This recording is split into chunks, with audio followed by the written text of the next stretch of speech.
behind the window. So let's go behind the window and talk to BetMGM's Mr. John Ewing, the head of data and PR. Thank you for coming on. What is going on? Yeah, I know. We're never in real life, finally, right? I know. I was not even sure if you did on-air stuff. I just know you're behind the scenes, crunching the numbers all the time. But you do such a great job over at BetMGM. How'd you get into this, by the way? I've been in sports betting for over a decade. I've worked at a number of different websites doing content, and then the opportunity came available to switch sides and jump over the counter, and I haven't looked back. I love it. And we love going over the counter. So let's take a look at some of these trends. I have to produce this show from behind the scenes, and it gets to be very annoying. I want to get some of the graphics up that I built for you, though, because we did talk about some of these NFL trends from around week 1. So let's talk about after the schedule release, there were some. Wait, no, I'm not going to talk about the trends just yet. I'm just trying to get these graphics up. I was waiting for you in like 10 minutes from now. I know that you had a busy. I'm sorry. I jumped on. I hope it's not a problem being a little early. No, it's great. Okay, let's talk about the most bet on games week 1 first. You're seeing some action come in, and of course, Dallas, Philly, Pittsburgh, the Jets, New England, and Las Vegas. Talk about these games a little bit and where you guys probably need week 1. Yeah, Cowboys, Eagles, opener, Philly, 7-point favorites there in a division game. We've seen pretty even action on this. Majority of bets are on the Cowboys taking the points, but majority of the money, 54%, is on Jalen Hurts and co. to cover as touchdown favorites. I went back through the data, though, just curious. 7-point favorites. You don't see a lot of those early in the season, especially week 1. Since 2010, favorites of a touchdown or more are 16 and 25 against the spread. So that's less than a 40% win rate. But right now, early action public is on the Cowboys, but maybe sharp money laying the points. That's so interesting. And then it's also interesting to me that people are betting this Pittsburgh and Jets game when we don't even know who the quarterback's going to be in Pittsburgh. Yeah, I know. Second most bet game right now at BetMGM in week 1. I was thinking maybe bettors are seeing Steelers only as 3.5-point favorites and assuming they're going to get Aaron Rodgers maybe at quarterback. Otherwise, it's missing Rudolph, I think, is number 1 on their depth chart. And plus 90% of bets and money are on the Steelers early, which is, again, that's nowhere near where we expect this to stay. It's just so very early that we see lopsided action on a lot of these markets in every game. I feel like people are kind of high on the New England Patriots going into this year. People felt last year they saw Drake May under center. He looked like he made improvements. What have you seen on the Pats?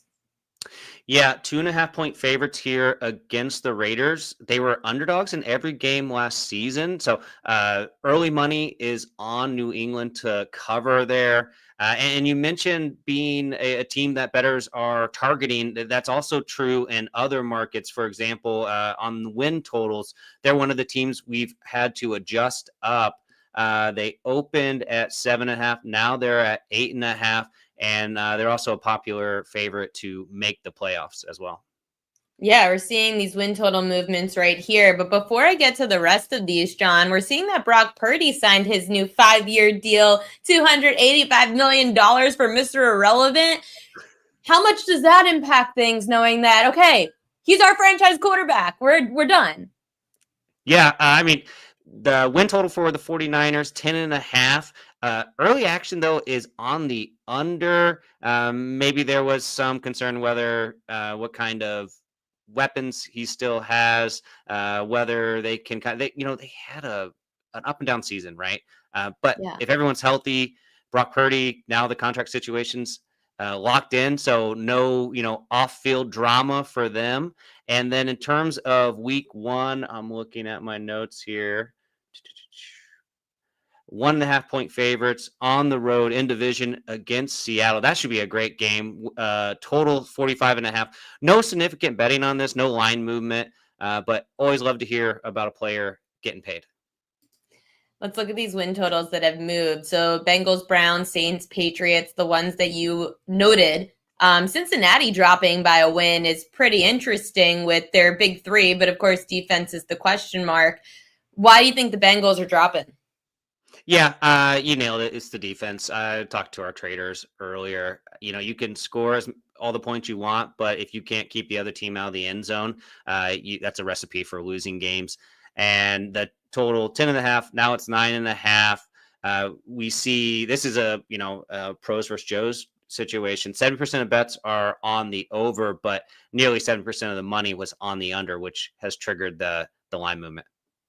The Browns too, dropping 5.5 to 4.5. This team just an absolute mess, despite the fact that they have beaten my Ravens I can't even talk about that game. That game was an absolute disaster last year. It feels like the Browns are going to get like one win over the Ravens and one over the Steelers anyway. That's just always what happens. So that's 2 wins right there. But it makes sense. The Browns would drop. Their quarterback situation also is a hot mess. Yeah, and as we know, quarterbacks, this is a quarterback league, and their situation is murky. They're playing a really tough division. You got the Ravens. I know you think maybe they'll still win from them, but Ravens, the high-powered offense with Cincinnati, and then, of course, the Steelers never seem to have a losing record, so tough to get wins in the division. How much do you think about that with the Steelers, despite whatever quarterback situation they're in? When you're setting those win totals as a book, you're just assuming Mike Tomlin's going 500 at least. He's been helped because he's had a great defense, and he should have another great defense this year as well. So either have a good quarterback or a great defense, and you can play at least 500 ball in the NFL. I'm assuming the Saints drop because Derek Carr is worth a win. What's that meme? We didn't expect much from you, but I mean, they already had. Yeah, they already had the worst odds to win the Super Bowl before the Derek Carr news, and it gets worse for Saints fans. Okay, week 1.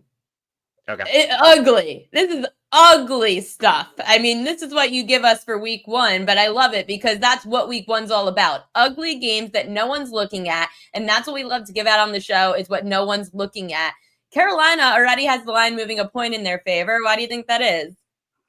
Yeah, open 3.5, now 2.5, getting across that key number of 3. More than 9% of bets are on the Panthers to cover. If you look at Bryce Young's splits, weeks 1 through 6, 1 touchdown, 3 turnovers, had to kind of take a little break. And then week 7 on 20 touchdowns, only 8 turnovers, 88.8 passer rating. So maybe some hope there that he is the quarterback of the future and better seeing an opportunity at getting that plus 3.5. That's crazy. And then Denver, I've actually heard from other odds makers that Denver is getting a lot of love, not just in week 1, but in the futures market as well. People are liking their overs. Why is the line moving 0.5 point in favor of Denver in the Tennessee quarterback debut for Cam Ward? 1 overall, Colorado, tons of bettors there, and they're homers, just like everybody else. So they love their Broncos. Bo Nix and co. 8-0 against the spread last year as favorites.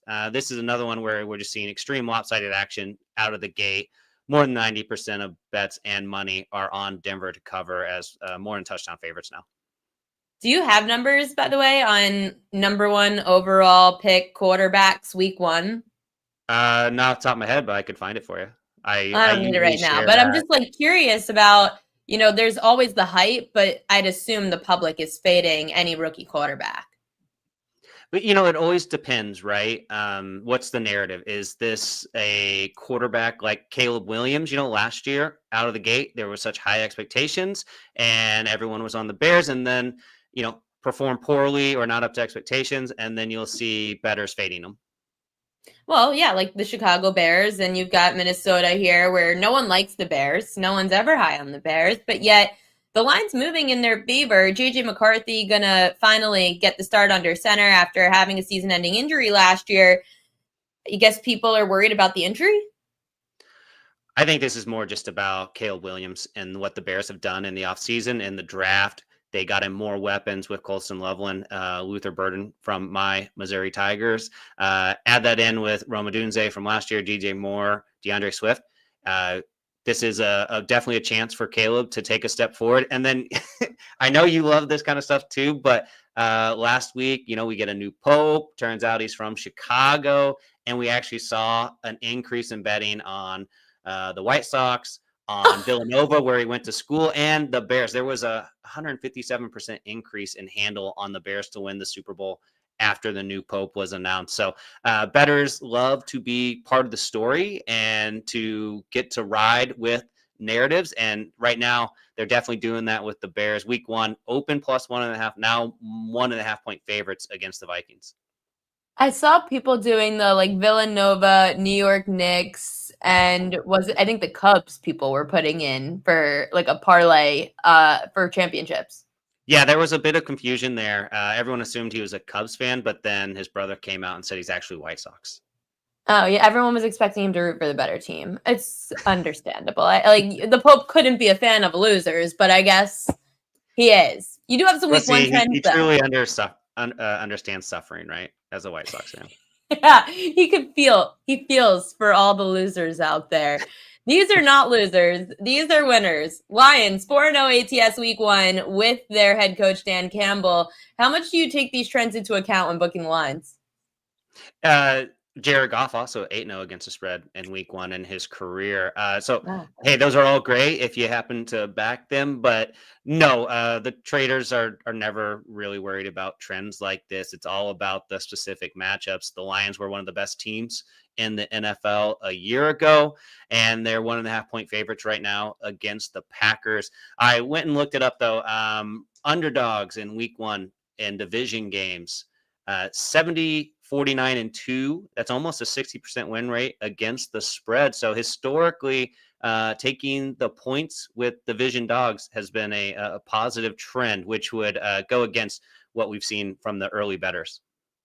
The international games, you assume are a snooze fest, which is why we love betting, because at least if you're on the right side, then you don't have to sleep through it. And I always thought unders were the play, but it seems that favorites are really the play in the international games. Yeah, historically, the chalk 36-12 straight up, 32-17 against the spread. That's a 65% win rate. Chiefs 2.5 point favorites against the Chargers in Brazil. That's Friday of week 1. And 75% of bets are on KC to cover. That's pretty crazy. I think I sent you a note. Justin Herbert has historically been pretty good against Mahomes, at least covering the numbers, 5-2-1 against the spread. Yeah, the Chargers have played them super well. It's crazy, though, because we have these new locations. I've been asking people, how the hell do we handicap games in new locations that we know nothing about? Yeah, that's one. When if they play Mexico City, you got the altitude similar to Denver, and you have to take some of that into consideration when handicapping totals. How open a stadium is or isn't can also, wind can impact, obviously, if it's really windy, different factors that the trading team and bettors have to consider. This one I love because, Josh Allen 0-3 against the spread against Lamar in the regular season. No big deal. Not that it matters, because the Ravens don't know how to do anything when it matters, but at least week 1, maybe there's a chance the Ravens could get things off on the right foot, unlike last year when they started out like a bunch of schmoes. You and everyone else, it seems like, taking the points with the Ravens, more than 90% of bet and money. This is the game of week 1, right? 2 Super Bowl contenders, 2 MVP candidates. And we often see this, right? If you have 2 evenly matched teams, you have a star player. If they're getting points, bettors normally will go favorites. But in these specific situations, they don't mind taking the points or betting the underdog on the money line. And this is where they see some value, at least right out of the gate here. Lamar Jackson getting points. When you see this early on, because John, I always think that someone betting this early is not a Joe, even though you can say they are because it's the bet sizes. You could probably tell who a Joe is. I just feel like it's so sharp of a Joe to bet this early. No? There are definitely going to be some line movements, and you will see bettors that get the better of it by, 1, 2, 3 points, even depending on what happens during the summer, during training camps and preseason. So yeah, some bettors are going to get definitely the better of the line and have a good opportunity of cashing against the book. Yeah, I give them credit because I'm a little too nervous before training camp to bet anything on the NFL. Well, I'm with you. I am focused on the NBA playoffs and Stanley Cup playoffs right now. Me too. Anyway, for tonight, anything that you guys need? We're actually in a great spot because we get a root for the Thunder. The best outcome on the futures market and book is OKC to win, and it's not very often that the To outright win the NBA Finals or to win the West? Both, everything. Lakers and Warriors were the two biggest liabilities, so all right, we're good there. Celtics, Knicks, Knicks and 6 is probably what's going to happen tonight. We'll see. The Knicks are so popular; they could become a liability for us. But right now, we're in a pretty good spot, and like I said, getting to cheer for the Thunder overall, not a bad situation for BetMGM. I'd have to think that the Pacers is a great outcome for you guys. Yeah, another team where again, it's usually the marquee names or the most popular players tend to be our biggest liabilities. So Indiana is a team that kind of flew under the radar for a lot of bettors. That's not where they were focused. And yeah, so an Indy Knicks matchup in the East, definitely not something that many people were wagering on. Yeah, definitely not something that the NBA is probably happy about either. If the Pacers somehow get a win and it's Pacers OKC, I think that would be the worst result for the NBA, but probably really great for you guys. Either way, it should be a really fun Eastern Conference. I mean, I personally like the Knicks in that matchup, but we'll see. Let's see if they can win tonight. I'm going to Midtown. I'm going to try to have fun. I would love to shut down 7th Ave tonight, but you know how the Knicks do. They don't like to please the home crowd. They like to win on the road and then go party on their own bus without any of us bothering them. What about hockey before I let you go? We're cheering for the Panthers. That's the best outcome for the sports book overall, just in terms of where we've seen action. But these series have been really great, and that's really what we're cheering for. I mean, normally the sports just unders. If the games stay low, that's usually good for us as well. For the games in particular tonight, whether it's NBA playoffs, Stanley Cup playoffs, any lopsided action, sharp action that you're seeing? We were seeing early lopsided action on the Knicks. Only 2.5-point favorites at home. A lot of bettors think they're going to close them out tonight. I just haven't seen that line move at all, which is what I thought was very interesting because you would think with everyone, you would think it would be steamed to at least 3, but it's not. We opened Knicks minus 3.5, so it's actually come down. And that was right after, we kind of opened at 3, right after the Celtics looked good in that Game 5 win. But we'll see. It should be a fun game. John Ewing, head of PR and data over at BetMGM. Make sure to check him out at his name, John Ewing, on social media. Thank you so much for coming on. It was so great getting to speak with you, and your insights every day are super helpful. Thanks for having me on. It was great chatting. See you, John. Now I've got some other things to get to in Major League Baseball. We have about 10 minutes left. K-props to watch. Wait, let me get rid of this.